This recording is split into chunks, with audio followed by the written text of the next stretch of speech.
Hey, gang, our Thyroid Thursday webinar. Now, look, before we get going, straight up, this is not the definitive guide. This is my take based on the things I've read, the years of working with people. And there was a certain amount of time, there was a couple years where my wife worked in a hormone replacement clinic where they did a lot of thyroid work, uh, as well as several other hormones. In fact, I've been a patient there since I was 38, so 7 years now, and been on thyroid medication because of an insufficient thyroid for a lot of that time too. Been very fortunate that mine has been controlled and very level. I test usually 2 to 3 times a year unless something's going on. But I can tell you, by controlling stress and by controlling food intake somewhat diligently, my dosages haven't changed in the past 5 years. Things have pretty much stayed steady. So there is hope. But what I want to cover today is a few things that people probably overlook and maybe a different way of looking at this whole idea of hypothyroidism. The book you see on your screen is a book, if you've had thyroid issues, I think you need to get. Even if you haven't, it's probably not a bad reference to help you avoid potentially, if it runs in your family, or if autoimmune issues run in your family, get the book. When Casey asked a question or request and a couple other people chimed in, my first inclination was, ugh, because the answers are not the answers that you want to hear. The answers are not, go on this, talk to your doctor about this drug, I've seen it work for other people, or the answer's not, you're not getting enough. The answer's not, there's this whiz-bang supplement you can get up at the Piggly Wiggly that's going to fix your thyroid. Sorry, my dog's an idiot. That's going to fix your thyroid. That's not the answer. The answer is most thyroid issues tend to be related to a couple things. One, autoimmunity.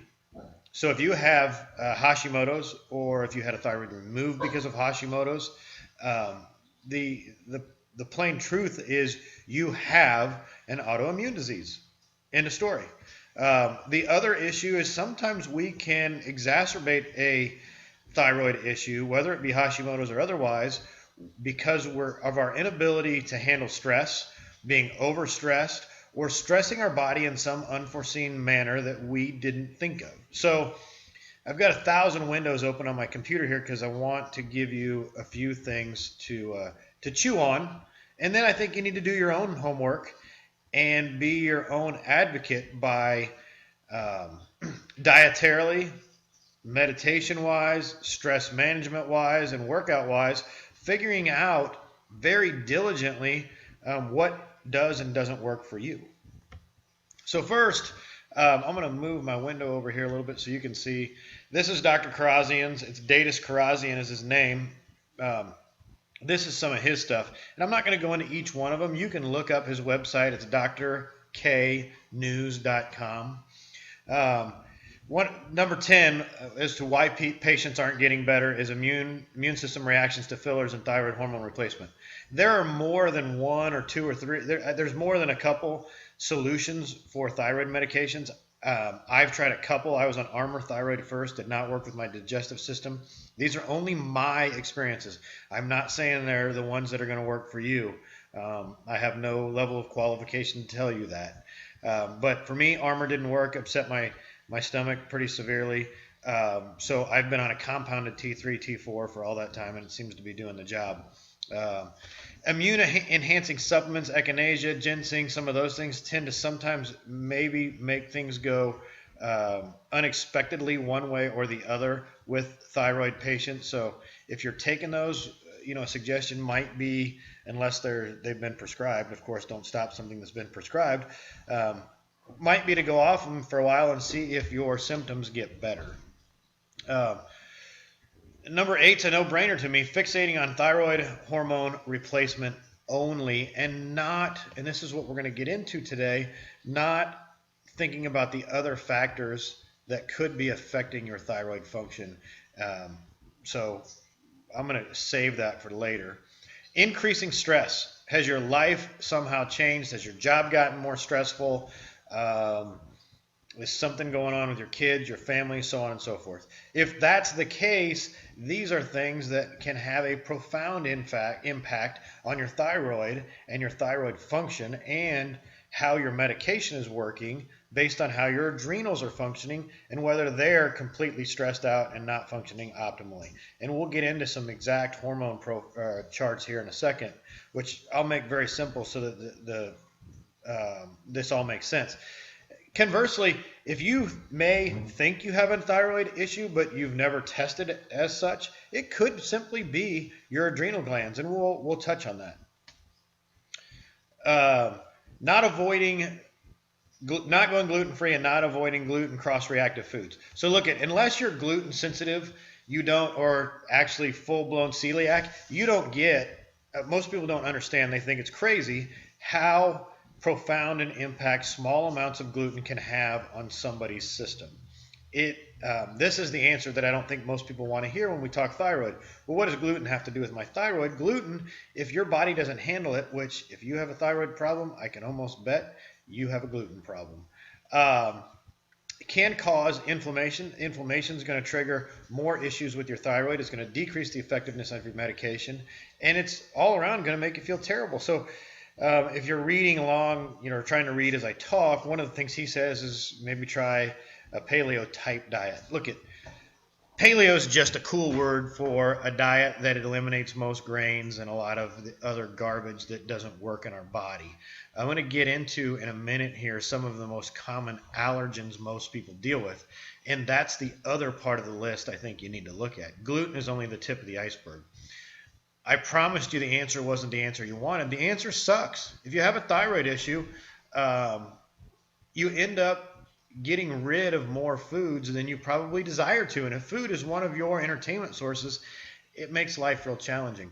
That's not to say you can't get creative in the kitchen and make some really cool stuff. I would invite all of you to post over the next week some of the things you've done creatively with cauliflower, with broccoli, with vegetables, sauteing, with meats, blah, blah, blah, dry rubs that make cooking and eating more enjoyable while achieving your weight loss goals, while fixing your thyroid, or at least minimizing the symptoms, and avoiding gluten and artificial sweeteners and sugar and all that stuff, dairy, that tends to cause us problems. I'm going to jump all the way down to number 3, ignoring insulin spikes. It's a big deal. We don't want blood sugar spikes because that is going to put another stress on our system, and it will aggravate Hashimoto's as well. If you eat like I previously just talked, this will not be an issue. Missing meals, again, that just goes back to blood sugar up and down, causing stress, causing inflammation. And then taking a passive attitude and not doing anything about it and just trusting that the medication is going to do everything. You must be, no matter if it's thyroid or if it's some other more pressing degenerative issue, your own health advocate. Sometimes that means finding ways to get your own blood work done because doctors and insurance won't accept or allow you to do it because it's outside the realm of your coverage or they don't deem that it is necessary. I told you already, I've found a way and I found a resource where I do it 2 to 3 times a year, and if something's out of whack, I'll do it more often. Does it cost me money? Yes, but it will cost me a hell of a lot more money if my health is not optimal or if I, God forbid, end up with some state of disease. I know that's my priority, and that's not the same for everybody, but it is what it is. So common allergens, this was just a quick search I did because these are pretty standard, but peanuts, tree nuts, milk, egg, wheat, soy, fish, shellfish, and sesame. The first thing I do, get rid of gluten, peanuts, milk, eggs, and I take milk a step farther and I go all dairy. That means cheeses and everything. I've done this with several people. It's not a cure, but you'd be amazed at, number 1, the difference in your body, number 2, the difference in your digestion, and number 3, the difference in your energy. Get rid of all of them for 10 days. And then add 1 or 2 back in and see if there's a difference. That's a great way of testing. 10 days might not be long enough, but for most people it's a palatable or digestible period of time that they're willing to give up some of these foods. You might be thinking, well, geez, what do I eat? Again, you'll get creative. As you can see in here, there's tons of lean meats, and there's not a vegetable on there that seems to be an issue. Now, with Hashimoto's, we can take it a step further with an elimination diet, and I will touch on that. And actually not live here, but I will touch on it with some posts on some elimination diets for autoimmunity. So I mentioned adrenal function. What in the heck are the adrenals? Your adrenals are your fight or flight glands. Basically, what they do is secrete cortisol in response to stress. We weren't designed, the adrenals weren't designed to pump out cortisol all day, but in our life, the scenario is the alarm goes off loud and blaring, and bam, your adrenals hit, because it's startling and you're still tired, and they wake you out of a dead sleep oftentimes. So your adrenals get fired up there. The kids don't cooperate getting off to school. Your adrenals are still fired up because you're stressed. You eat a bunch of eggs because your trainer told you eggs are high in protein, and you've eaten eggs every day for the last 3 years and created somewhat of a exposure-based food allergy that is an internal stress that causes some adrenal kick out of cortisol. So we haven't even left the house yet, fought traffic, been yelled at by our boss, or had to deal with a testy customer, and our adrenals are already pumping out cortisol all day. Now, there's also good ways that cortisol gets pumped out. Your workout. Your workout's a stress. It's a challenge. It causes you to pump cortisol out. The problem with today's workout landscape is everything's designed to be as hard as you can freaking go every time you go in the gym. And if you've listened to me much, you know that's not the truth. Some days we need a gentle workout. Some days we need a workout that's about 65 to 70% of what we can do, not 90%. There are certain schools of thought that think you don't go to the gym unless you can bring it and bring it all. I don't buy that because that's just another stress in an already stressed out life that, again, demands more cortisol. When we keep demanding cortisol, I hope what you can see on this chart is those dark lines, cholesterol to pregnenolone to progesterone to cortisol to the liver to cortisone. When we have overstressed our adrenals and they keep asking for more cortisol, what our body does is shifts pregnenolone away from the production of DHEA on the other side, androstenedione, which then goes to androstenedione, which then goes to all your sex hormones. So now your hormones are out of whack because you need so much darn cortisol that your body goes into what's known as a pregnenolone steal and takes all the raw materials to make your hormones in order to make more cortisol because you are stressed out because you're eating bad and your life is out of control, or you just don't have good stress management techniques. Or maybe something's changed and this is just a temporary state that you are in. Bottom line is, it is what it is. You have to figure out how to manage that stress. That could be meditation. That could be unwinding.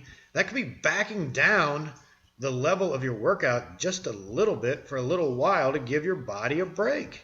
It definitely means dialing in your food intake, figuring out which foods work and which foods don't. The next obvious question is, what does that have to do with your thyroid? I looked and looked, and this is probably the best chart I can find to help you with that, and that is how does the adrenals, or how do the adrenals affect your thyroid? And it's right here, and this looks complicated. It's not. On the left side of the screen, you have the HPA axis. On the right side of the screen, you have the HPT axis. The T side's the thyroid side. The A side's the adrenal side. When we have too much stress, basically CRH, which is cortical releasing hormone, will inhibit the production, as that arrow goes across, to thyroid stimulating hormone, which is what stimulates your body to make more. It's usually in response to DHS is usually elevated in response to too little hormone. But here it won't matter because it's going to basically inhibit your body, your thyroid side, your pituitary side from doing its job. If we slide down lower, and I know it's a little blurry, you see glucocorticoids, and you see another line across that ends between T4 and T3. You can have sufficient T4. You can have elevated TSH, which is signaling that you don't have enough active thyroid. But down here, if your adrenals are maxed out and sending a bunch of cortisol over between T4 and T3, your body's not converting any of that T4 or enough of it to be considered normal to T3, which is your active thyroid hormone. So if we go back to that last chart, you're stressed out, you're creating too much cortisol, you're stealing the ingredients to make your sex hormones. Now your sex hormones are low. Your cortisol is also inhibiting your thyroid from working. Hormonally, and this happens to a lot of us in the late 30s to early 40s and beyond into the 50s, now your hormones are a complete wreck. You're doing everything you can to lose weight. You think you're eating good, which is also another stress because you're probably starving yourself on the wrong foods. You're exposing your body to those things, those allergens we've already mentioned, and now nothing's working. And on top of all that, you feel like shit because you're tired, you have no energy, you go to sleep. You sleep okay, but you wake up like you never got any sleep. Any of this sound familiar? It should, because I think most people are there. So hopefully that makes sense. And I want you to fire away questions below if it doesn't make sense. What is the answer? The answer, and I'm back to the book, the answer is quite simple. Number one, we need to begin to eliminate the easy stressors. And those are those food allergens, those most notably and probably number one, gluten for a period of time. You need to figure out how to manage stress. It has been a hell of a journey for me to figure out how to meditate, but I'm getting it. I'm hard-headed as hell, so I don't give up easy. It's taken me a year to get to where I can shut my mouth, shut my brain, and close my eyes for 5 minutes. And number one, not fall asleep, but number two, just be. Just let everything melt away. Angie mentioned, and I think I might have posted it, Headspace is an iPhone app.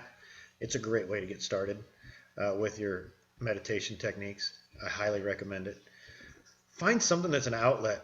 If you're a parent, if you're a mom, if you're got a busy professional life, the chances are you don't do anything to unwind or to blow off steam. Some of you say, well, I do a workout. Well, sometimes those workouts are too stressful and creating too much additional stress on top of an already stressed out body and inhibiting your gains. So if you're in there killing it and you can't talk and you're out of breath and you're sore for 3 days, that's a sign that you're probably working too hard. Now, if you're sore for a day and then ready to roll again, that's probably the appropriate level of stimulation in the gym. Connect with the people around you. This has been a little bit of a theme for me. We spend way too much time talking, not enough time listening, way too much time thinking about yesterday and tomorrow, and not enough time thinking about right now. Do you want to massively improve the quality of your life, the quality of your relationships, the quality of your marriage, the quality of time with your kids? Dial into that minute. Freaking listen to them. Really listen to them and respond. You'll be amazed at how your relationships change. They do. I can tell you for sure. I can tell you that I've become a better employer, a better trainer, and a better husband with just that one thing. What's going on right now? And what always strikes me is how surprised people are from session to session. I might see them every 48 hours. When I remember something they said 2 sessions ago, it shouldn't be a surprise. If you're talking to somebody, you expect them to listen. And the fact that I actually listened a couple times and reiterated something they told me that was important to them seems surprising to them. That's sad. That's sad that we live in that world. But anyway, then the next thing would be to get adequate sleep. I'm going to go into the creams and the hormone disruptors here next week and give you some ideas on how to avoid those. Man, we live in a chemical-laden world. And some of this, you start to go to yourself, wow, that's a lot of stuff. I just want to live. And that's true. I get it. I pick and choose where I'm going to put my effort in. And yeah, there are places where I make miserable choices, and there are places where I make great choices. It's just what works for me right now. And If time comes that my symptoms change and I have to get more tight with what I do and don't do, then that's my cross to bear, and it is what it is, and it's the price that I have to pay to actually feel good that I'm willing to pay it. So fire away with questions. I will post an elimination diet. I will post the common allergens. I'll even post those hormone charts if you're interested in looking at them. Get this book. I'll post a link to it, and let's go from there. Thanks, guys. I appreciate you staying with me for 20 minutes here and talking thyroid. And if I can help further, please, let's hammer down in the comments section. Take care.